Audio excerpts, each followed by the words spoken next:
Réjouissez-vous, elle était pieuse et je vais vous raconter comment a été sa fin. Pendant le trajet, elle répétait « Oh Allah, tu sais que je suis faible, je t'en prie, offre-moi ta clémence ». Elle faisait que de répéter l'attestation de foi. Jusqu'à ce qu'on arrive à l'hôpital, nous l'avons transportée et étendue sur un lit. Le médecin a dit « Si elle en échappe, cela sera seulement par la grâce d'Allah ». J'ai alors demandé pourquoi. Il a répondu que son corps était presque entièrement fracturé. Il ne faut pas oublier, mes frères, que le bus l'a projeté à une longue distance. Nous lui avons rappelé Allah, alors elle a pleuré, qu'Allah lui fasse miséricorde. Elle a dit « Je vous demande, par Allah, si c'est possible que quelqu'un aille chercher Abu Mohammed, mon époux. Je veux le saluer et lui dire adieu. » Je me suis retourné pour ne pas lui montrer mes larmes. Que pouvais-je dire? Les jeunes me rappelaient d'être ferme et de m'en remettre à Allah. J'ai répondu que c'était vraiment des femmes comme elle dont nous devons être fiers. Je suis resté à son chevet, puis nous sommes sortis en compagnie du docteur et des jeunes. Son pouls était faible et elle commençait à respirer difficilement. Nous attendions que son mari arrive. Il est arrivé à 9h30 du matin en disant « Où est la chaste? Où est la pieuse? Où est la croyante? Où est celle qui fait la prière de nuit ?» Vous ne savez pas qu'elle n'a jamais arrêté de faire la prière de nuit. Jamais, je vous jure.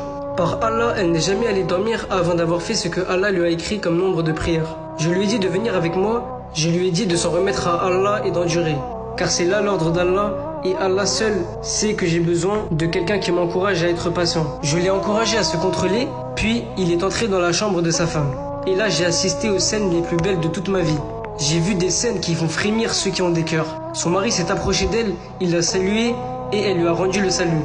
Elle a murmuré « Approche-toi, ô Abu Mohammed, approche que je puisse te faire mes adieux ». Il l'a approchée, l'a prise dans ses bras, puis l'a serrée contre lui. Il l'a serrée comme le ferait quelqu'un qui aime sa femme. Il lui a dit « Réjouis-toi, tu vas bien ». Elle a dit « Ô Abu Mohammed, ne crois pas que j'ai peur de la mort. Non, je n'ai pas peur de mourir. Mais promets-moi que si mes enfants demandent de mes nouvelles, tu leur diras que je les attends au paradis. » Son mari l'a alors relâché un peu et elle a dit « Je te demande de me pardonner, ô Abu Mohammed, pardonne-moi. Allah sait que je ne t'ai pas trahi. Allah sait que je n'ai pas accepté que quelqu'un pose sa main sur mon corps. » Il l'a serré de nouveau contre lui en disant « Ne t'inquiète pas. » Elle lui a dit « Ne sois pas en colère contre moi. Je crains qu'Allah ne m'empêche d'aller au paradis pour ça. » Elle parlait en pleurant. Il l'a serré de nouveau contre lui en disant « Ne t'inquiète pas, ô Mohammed. Et réjouis-toi, tu es la chaste, celle qui prie et invoque. » Elle a dit « Ô Allah, ô Maître des cieux, je te demande de me donner une bonne fin, de t'occuper de mes enfants, car par Allah je ne possède rien de plus cher dans ce monde à part eux. » Il l'a serré de nouveau contre lui. Je les revois encore sous mes yeux, mes frères. Il pleurait et se lamentait, ses larmes coulaient, mais que pouvait-il faire?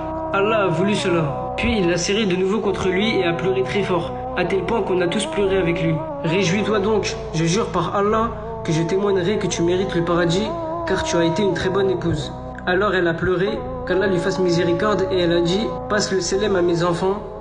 Par Allah, je me sens très bien et je vois des gens qui viennent vers moi. Ne témoigne pas contre moi afin que je ne sois pas privé du paradis. » Puis elle a pleuré très fort et a répété « Oh Allah, pardonne-moi et offre-moi ta clémence. Oh Allah, tu sais que je ne t'ai pas trahi ni désobéi. Offre-moi ta clémence. Et prends soin, ô mon Seigneur, de mon mari et de mes enfants, je te les laisse en dépôt. » Son âme est sortie pendant qu'elle répétait « La ilaha illallah ». C'est un accident comme je n'en ai jamais vu de ma vie. Si seulement chacun de nous pouvait imaginer, lorsque son tour viendra, comment il va quitter cette vie, cerné par les péchés, que pourra-t-il bien dire? Voilà une femme qui a quitté cette vie avec La ilaha illallah. Et toi donc, dans quel état tu seras quand tu sortiras de ce monde? Comment les langues vont-elles être pendant l'agonie de la mort? Combien d'âmes vont hésiter au moment où elles devront sortir? Par Allah, je la revois en train de pleurer, envahie par le désir de retourner à Allah. Et nous, vers qui vont nos désirs? Son âme l'a quitté pendant qu'elle disait La ilaha illallah. Tandis que, parmi les jeunes qu'on a assistés dans l'agonie, certains nous ont craché au visage, d'autres nous ont insultés, un autre chanté et insulté Allah. Comment va donc être sa rencontre avec Allah? Nous avons laissé peu de place à la grandeur d'Allah dans certains cœurs. Alors Allah n'a pas fait de place pour eux. La grandeur d'Allah s'est effacée de certains cœurs, alors Allah a repris ses âmes dans un état de malédiction. Mais par Allah, vous avez là une leçon exemplaire et un avertissement. Si tu veux que ta fin soit comme celle de cette femme, alors crains Allah. Par Allah, je l'entends encore nous dire en pleurant, pendant qu'on la portait, enlève ta main, enlève ta main. C'était une femme pieuse. Alors que dire de celle qui séduit les hommes? Mais je demande à Allah de nous faire clémence ainsi qu'à cette pieuse, et je demande à Allah de faire de sa tombe un des jardins du paradis, et qu'il nous réunisse avec elle au paradis, en compagnie du messager sallallahu alayhi wa sallam.